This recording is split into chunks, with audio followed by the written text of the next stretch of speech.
you don't know, that's a digital agency here in Vancouver, BC. He also teaches at Jelly Academy, at UBC, and he speaks at events like PPC Hero Conference, Vancouver Startup Week, and he really is about bridging that strategy between performance marketing and AI, which is such a hot topic right now, so we're very much looking forward to hearing from you. Please give it up for Warren Thompson. Check, check. Okay, I'm on. Great to see you all. It's an absolute pleasure to be here. I was actually an attendee last year at Social Pacific, and I'm so honored to be here on the stage. And by the way, this is my first conference of this size. So yeah, I appreciate your support. Yes, thank you very much. All right, so I wanted to do a little reality check on what it's like to be a marketer in 2025. So there are now an estimated over 3,000 AI tools in the market. I asked ChatGPT for that. I'm going to just lean on that first guy's jokes.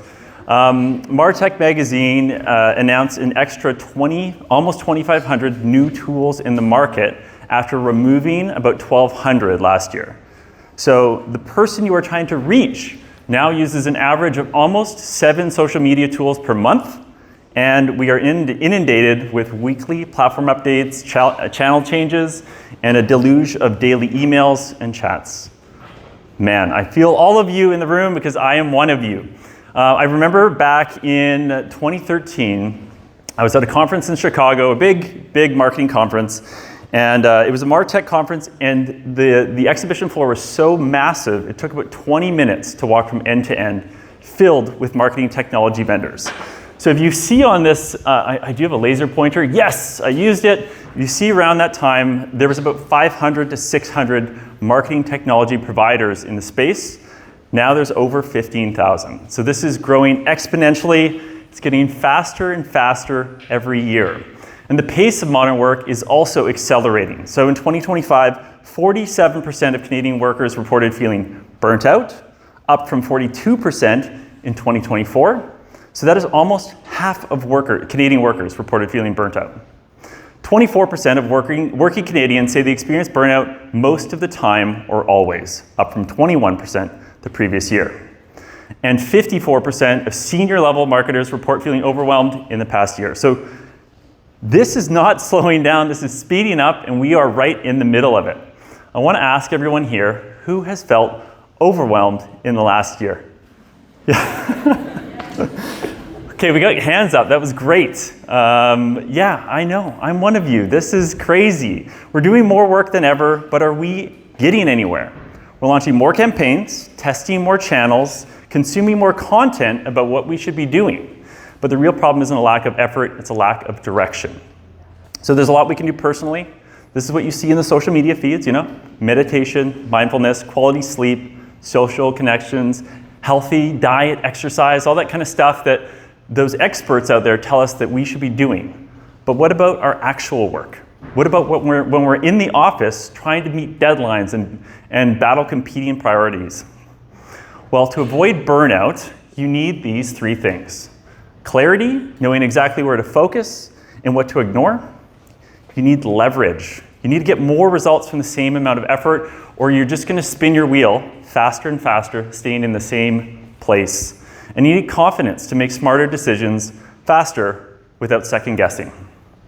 So if you are experiencing overwhelm, you may also be feeling this strategic drift happening in your organization. And I feel like it's happening now more than ever because we have all of these competitive tools to look and see what everyone else is doing. So what it looks like, losing focus on your core objectives, chasing new trends and platforms, saying yes to everything, and copying what competitors do. And it's almost impossible not to do it. We have access to Facebook ads library, ads transparency through Google, LinkedIn library, Reddit library, TikTok library. It's impossible not to actually look and have to see what your competitors are doing at all times. But I like to call this marketing FOMO.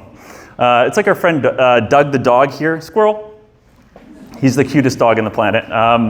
And my business partner calls it shiny object syndrome. But guess what? Moving a millimeter in 100 directions doesn't get you a mile in any. So this is from a great book called Essentialism, if anyone wants to kind of just refresh their mind. I wanted to tell you a little bit about my story in marketing to hopefully illuminate my own failings. Apparently, I had ChatGPT help me make this, and apparently thinks I'm an astronaut because I have a bubble around my head. So now I am the co-founder of a digital marketing agency called Olo Metrics. Where's the Olo team? The Olo team's here. Okay, don't be shy. You guys are so shy. But before that, I used to work at a company called Kintech. It's a local footwear and orthotics company, real sexy marketing orthotics. But I built my career there, right from marketing assistant all the way up to marketing director. And when I was invited to be the marketing director, it was a really big deal, right? I'm sure there's a lot of marketers in the room. They kind of see that's what I want to get one day. I want to be that marketing director. So in that first year, I just hustled my ass off. I showed up early, left late. We did more campaigns, opened more stores. We spent more on our e-commerce site than we'd ever spent. We did more events that year than we've ever done before. But at the end of the year, when I met with the leadership team, it was time to talk about my bonus. And at the time, I thought we were doing pretty good. Hey, we had more revenue. We hit all these revenue targets. We hit all these goals. But guess what? The company wasn't actually more profitable in the end. So we had really done that move of moving a millimeter in so many different directions, but we didn't actually earn more profit as a business. So guess what? I had to come down the mountain of hustle, which can only get you so far, and move to the mountain of focus. We had to say no to the many things that are distracting us so that we could say yes to the few high impact opportunities that were really going to move the needle for the brand. This approach is called the less but better approach. I don't know if anyone knows Derek Sivers. He's the founder of CD Baby, kind of a famous guy, but he had a rule. It's either a hell yes or it's a no. And I think he used the F word in there. Fuck, that's the word. But there was some swearing happening earlier, so it's not just me. It's a really good, I think it's a really good approach, because eventually you get to a point where your value is not going to be based on all of the things you can say yes to, but it's knowing what to say no to so that you can focus on the things that matter. So my argument today is that strategy is your decision layer as a marketer. So most marketers aren't short on ideas. They're short on filters. We are marketers. We are the excitable people in the room that all have all these ideas and want to try all these new things and want to try the new software. So I think it's just in our nature, but we need to get better at saying no. In order to do that, you need to understand what your business strategy is and how your actions align with it. So you need to say no to noise, the distractions, the low impact activities, and say yes to leverage, the high impact opportunities. So let's talk about what it is. Strategy. There are a lot of definitions of strategy that have been kind of circulated through the years. This is the one that was the favorite of mine. It's from Roger Martin. He's the author of a book called Playing to Win. He's also the head of the Rotman School of Business in Toronto, so fellow Canadian. A strategy is an integrative set of choices that positions you on a playing field of your choice in a way that you win. And that last part is very important. It says most brands, most businesses are just playing to play, but your goal as a business, if you want to have a sustainable, differentiated, competitive advantage, is to play to win. Or else you'll just be competing on price, and eventually someone will come through and wipe you out. So strategy versus tactics. I think a lot of people are kind of familiar with this. You don't want to confuse the compass with the steps. Strategy is where we're going and why. Tactics is how we'll get there. It's the specific actions, the short-term moves. They're usually selected based on feasibility and trends. And honestly, as digital marketers, which is all marketers these days, it's really important to know the tactics. The tactics set up your ability to have a cohesive strategy because you actually know how the pieces fit together. But you don't want to confuse the two. This one's a little harder to distinguish sometimes, is that a plan is also not a strategy. Planning is what you do. Strategy is what you hope your customers do in response. So planning feels really good, right? It's tasks you control, campaign schedules, content calendars, budget allocations, and meeting agendas. This feels good. We've got our week set up. We're all organized. Guess what? That's not going to get you to where you need to go.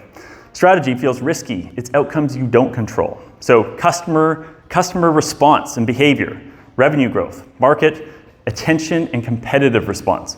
So as soon as you put some of these steps in motion, your competitors who are watching you are going to start to respond to that. And so you need to be thinking about how we can create a sustainable competitive advantage against them.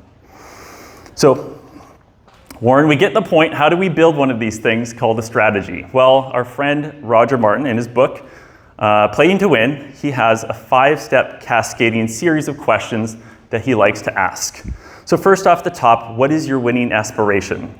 This is for the business. He's like, if you don't have a winning aspiration as a brand, as a business, then you are not basically equipped to lead a team towards some sort of desired future.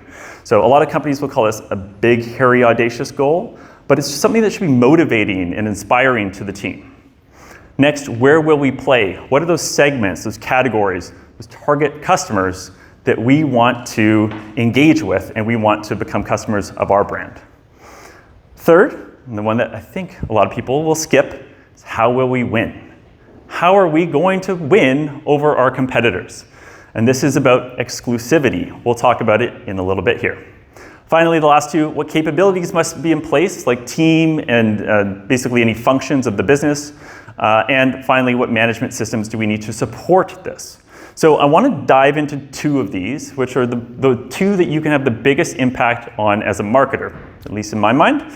Depends on the size of your organization, but in a really large organization, some of those, the 1, 4, and 5, might be a little out of your control. But who we're going to be talking to and how we're going to win is very much in your control.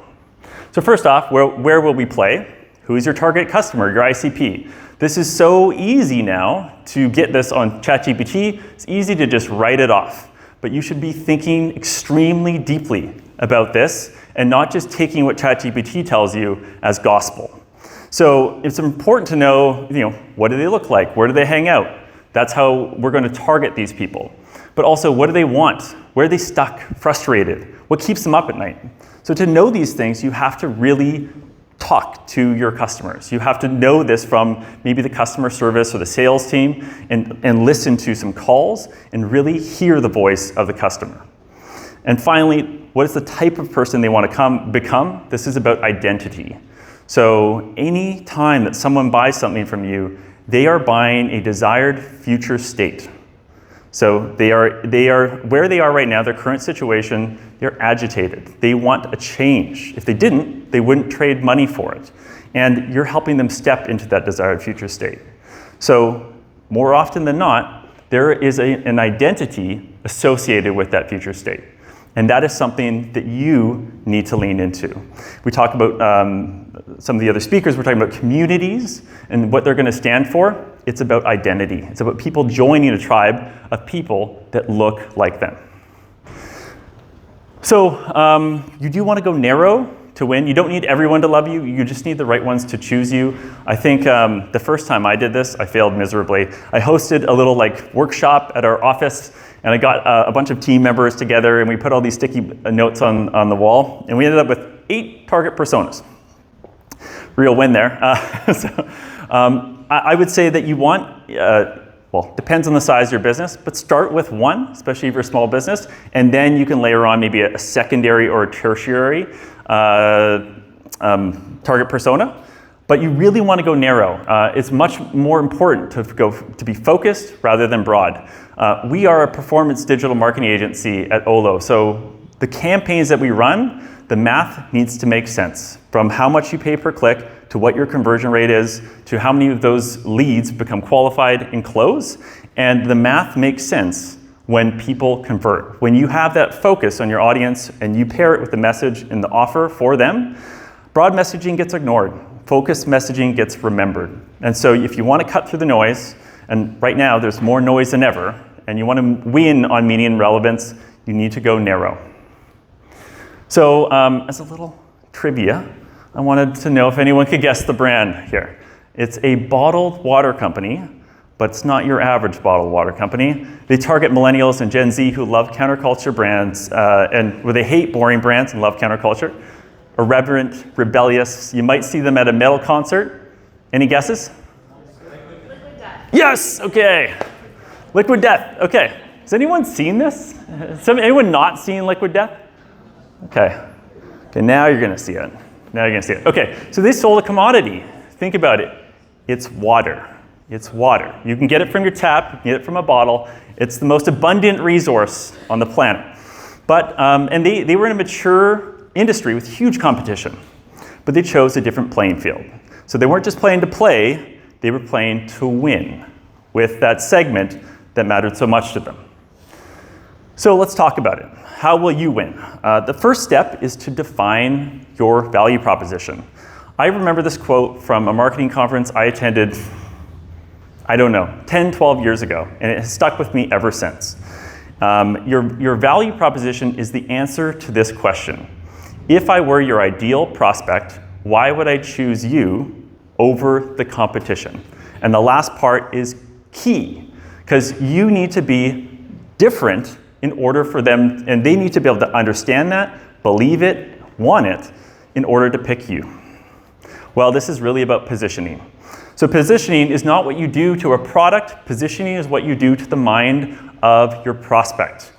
Think about the water example. It's just water, but the can, the packaging, and everything they stand for as a brand is exciting. The first time I saw one, I didn't even know what I was looking at. I picked up the can, I read it, and I just laughed in the middle of like a gas station in Princeton. And so I just had to buy it. So I'd never seen anything like it. In order to do this, you need to pick your playing field. And this is an XY axis. So these are a bunch of, let's say, examples that you can use. It's from a book called This is Marketing by Seth Godin, but it's a non-exhaustive list. So you can go beyond this. Liquid Death, they picked purity and edginess. Purity was still obviously very important when someone's going to pay for water, because if you don't, then you can just get it from the tap. So the first rule is to stay out of the middle. Middle is average, average is invisible. That's the invisible zone. You want to push to the edges. Either you have to be very edgy, or high purity, or low purity, or not edgy. No one's going to pay for something in the middle over the long term. So values exist at the edges. We can see here, again, you can use my laser pointer again. We've got your kind of traditional brands here at the bottom. I honestly, these were guesses, but they are all on the high purity end. That's why someone's going to pay for it. And then you've got a cloudy glass of water over there. Now, Liquid Death, they didn't just play on the same playing field. They chose their own. They weren't just playing to play. They were playing to win. And that's why they stood out. Does anyone know what this is? Any nerds in the audience besides me? Okay. There's a few of you, come on. Okay, so this is Claude. Claude AI, the other AI besides ChatGPT. So a year ago, this was what their marketing campaign looked like. Powerful, fast, or safe. Pick three, right? It was we're for anyone and everyone. And guess what? They weren't winning. ChatGPT has a very large share of the market. This is their new campaign. It just came out about a month ago, and when I saw the case study, I was absolutely blown away.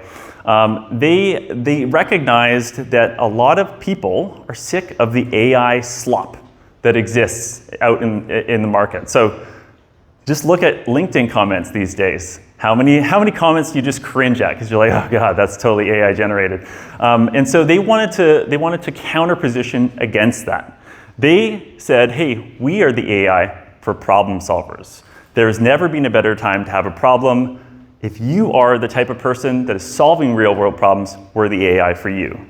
So they are positioning on identity, the desired identity, that future identity of the target audience that they want to resonate with. So remember, you don't need everyone to love you. You just need the right ones to choose you. So we made it this far. What about AI? There was AI in the title of the presentation. We talked about AI at every single dinner party, every single marketing event. AI is your force multiplier. So AI, just like ads, and this is what we tell our clients, They can't fix chaos, they can't fix average or indecision, they amplify it, right? How many of you spent hours talking to ChatGPT about like this one little problem, you just get fixated on it? But feed AI your strategy and it becomes your most powerful marketing tool. So I would argue that a well-defined strategy has never been more valuable to a marketer. So before AI, it was a one and done thing. It would sit in a dusty drawer in the office and maybe you'd be communicated down through a quarterly summit or an annual summit. It was very static and it was very hard to reference. Now it can be a living, breathing document, context for all of your marketing and connected and actionable every single day. So what assets do you need as part of your strategy? And this is I would say most of you in the room probably have pretty well-developed target personas for your audience, for your brand. So these can be all assets that we can feed into an LLM and start to use as context for any of the things we need to create. Social media posts, marketing campaigns, 90-day roadmaps, etc. You can feed in messaging frameworks or your brand identity guide, your funnel map. You can even feed in competitive intelligence and market insights to get a general context of what's going. I would say that this one right here is probably the one that gets missed the most in the marketing department. It's a strategy brief on your core strategic framework, those 5 questions that we went through in the previous slide. It can include a SWOT analysis on how your strengths, weaknesses, opportunities, and threats are in the market, your positioning that you're choosing to go towards as a brand, your competitive advantages, and your strategy to win. So because a lot of you probably don't have this one, I wanted to give you a gift. So this is a custom GPT that is designed to ask you a series of questions about your business in order to develop one of these documents for you. And it's gone through a lot of iterations to get it to where it needs to be. It takes about half an hour, almost 20 minutes, half an hour. So grab a cup of tea, put on some headphones, and really take the time to think through the questions. I've done this for myself and done it for a bunch of different clients. And every single time it has led me to some insight that we didn't think about before that is going to now become important for the next 12 months of the capabilities we need to put in place and the things that we need to do as a business. So I really hope that you guys all have some fun with that. The landing page also has a link to another webinar that's coming up soon with the Olometrics team. So I also invite you to join that and see us there. So as I mentioned, what can you do with this? You can create some strategy-aligned work that's going to move your team towards your winning aspiration. And sometimes it's hard to you're in the weeds when you're working. You got to get all these things done. I'm in my inbox. So I experience that every day. And so every once in a while, you got to pick your head up and go, which way are we going? Oh, we're going that way. What do we need to do to start saying no to all of this stuff so we can go more towards that direction? This is what it's going to help you do. 90-day roadmaps, website content, media strategies, differentiated marketing campaigns like we saw with Liquid Death and with Claude, and much, much more, or less, but better. So strategy it's not about just how we win, it's how we keep going as marketers. I've been doing this for about almost 20 years, so I know what it feels like to feel a little burnt out in your job. Strategy is going to protect your energy. It's going to help you create leverage in your organization. It's also going to earn you a lot of respect with the senior leadership, and it's going to ultimately lead to more meaningful work for you. So I wanted to end with this quote. A finite game is from one of my favorite books. A finite game is played for the purpose of winning. An infinite game for the purpose of continuing the play. And when we are working as a business, we aren't just playing to play, we are playing to win. That's how we keep playing. But in our careers, as a marketer, when you got to do another 20 years of this, and we see that half of our entire marketer Canadian force is burnt out, we need to be able to keep playing. And my argument is that strategy is your tool to do exactly that. Thank you.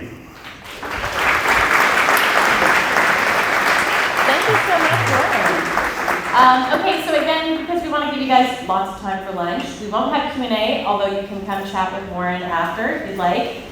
Just a reminder, we do want you back at 1:05. We're going to try and make up some time. The first people back to the sessions will win prizes. If you pre-ordered a lunch, you can go pick it up where you guys had registration check-in today at the pipe shop. Enjoy your lunch. We'll see you back here at 1:05.